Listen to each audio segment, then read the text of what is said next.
Morning, America. It's Michael Duncan Foster here. I am outside, 10 miles outside Milford, Ohio, and I'm in a tent. The first part of my journey, all the way to Seymour, Indiana, I didn't have a tent. I had my Army sleeping bag, and I made it all the way. I slept underneath bridges. All kinds of shelters were provided for me through the grace of God. But on this this second half of the trip here, Christina Campbell donated this tent to me. God bless you, Christina. I appreciate it. I didn't think I needed a tent. 7 more pounds of weight. I was like, oh man, I'm not exactly sure I really need to carry that much more weight around. But I went ahead and took the tent anyway. And thank God I did. You know, God has a funny way of bringing things to you when you need them. So if someone really wants to give you something, accept it, because you probably need it for something. And this second part of the trip, I have not had one shelter except for the night before last. I've actually had a bridge shelter. God provided a bridge for me on a trail because there was thunder and lightning storms, and I needed it at that time. But and the whole other parts of the trip, I never even had any shelter at all. So thank God for the tent. Thank you, Christina, a lot. But I wanted to show you where I was camping tonight. This is another reason why I need the tent, is because of bugs. Bugs are really bad out here. Ticks are really bad this year. You know, it's July 2nd right now, and it's just at the height of tick season. Chiggers, you name it, spiders, all kinds of stuff. I've been bit all over. If you can't tell, I've got right there's one. The white is actually fingernail polish, and it's all over me.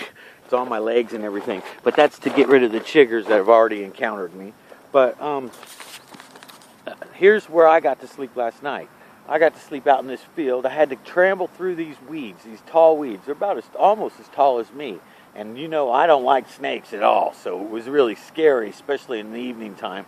But I made my way back here, and I cleared out an area so that I could put my tent up. If you can't see, right over there, there's $250,000 homes, I believe, right over there. So I had to be careful and cautious. You know, I like to stay hidden so that I don't get the police, I don't get disturbed during the evening time, because I'm really tired and I just want to sleep and get some peace after being on the road all day with all the traffic. My bike's over here, but that's where I sleep. Now, after I get done packing my stuff, which my gear is right there, that's what I pulled out today. You know, I'm going to show you. This is how we clean a dome tent. Dome tents are the best tents in the world to have. If you're sleeping in it, you don't need stakes to stake it down. There's only 2 poles to put this tent up, 7x7 tent. And then in the morning time, all you got to do, 2 poles to take it down, but to clean it out, you just tip it upside down like that and shake it, and instead of sweeping, it all comes out like that, and you're ready to go. So if you're going to go backpacking, you need a dome tent. Unless you're going to camp out in the open and have some Army gear. Army gear is good for a couple of days, but if you're going longer than a week, you need a dome tent, especially if you're going in a wooden area, because of all the bugs and everything. Anyway, I wanted to share that with you, share where I'm at today. God bless you. God bless America. God bless God. God bless Kathleen and Christine and Colleen at the library yesterday. You know, those women, I was down and out yesterday when I woke up. I didn't know what I was doing. I didn't think I was going to make it. After going through that thunderstorm and sleeping on the ground, I actually had a police officer wake me up because they patrol. I was on a trail in a park, and you know, it's only dawn to dusk. So I didn't set up the tent last night. Thank God the bridge came, because I figured that a police officer was going to come. But I needed shelter. Yeah, I was in an emergency area. God provided the shelter. The police officer came. He understood everything because they had trees and everything down. And so that's how that went. But Colleen and Christine, they donated, over enough money, let's just say, $60. I'll tell you right there. They donated $60. I didn't ask for anything. I walked into the library. I asked to plug in my phone and to download some videos.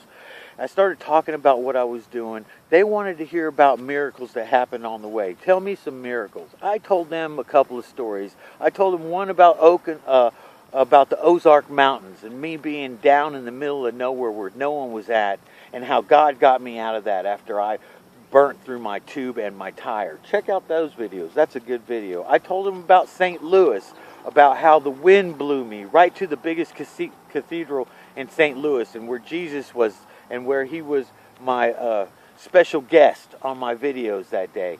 And we talked and we talked. You know, they were amazed by it. And after I told them that, they asked me, "What do you need?"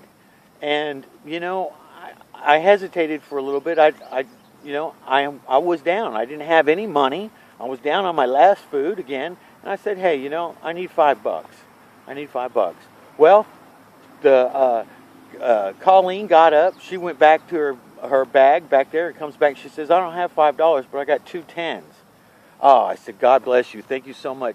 Christine, she said, "I'm going to go to the ATM. I'm going to meet you at McDonald's, and I'm going to bring you some money too. I want to donate to the cause too." Both of them have God in their life.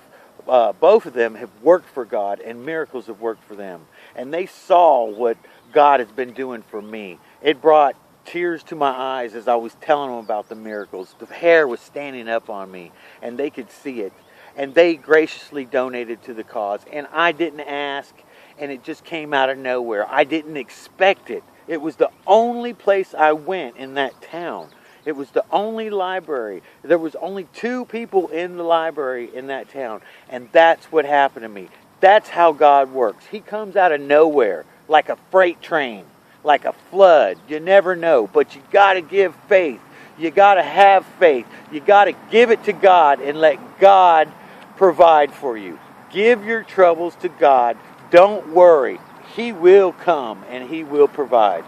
Peace and love to you. Again, God bless you. God bless America. God bless God. God bless this wonderful place that I got to stay tonight.